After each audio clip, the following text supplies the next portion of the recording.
नमस्कार। मुंबई में आज भी मौसम विभाग ने भारी बारिश की भविष्यवाणी की है। समुद्र किनारे रहने वाले लोगों से मछली पकड़ने के लिए समुद्र में न जाने और तट से दूर रहने की भी चेतावनी दी है।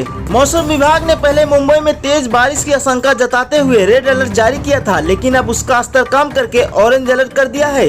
हालांकि साथ में यह भी कहा है कि अलर्ट का लेवल कम होने के बावजूद भी समुद्र के किनारे न जाएं। मुंबई में भारी बरसात की संभावना को देखते हुए बीएमसी ने शहर के चौपाटी इलाके और समुद्री किनारे पर सुबह 10 बजे तक ही जाने की अनुमति दी है। हालांकि पिछले 2 दिनों से मुंबई में ज्यादा बारिश नहीं हो रही है। आज अगर यातायात साधनों की बात करें तो बस, लोकल ट्रेन समान तरीके से चल रही है।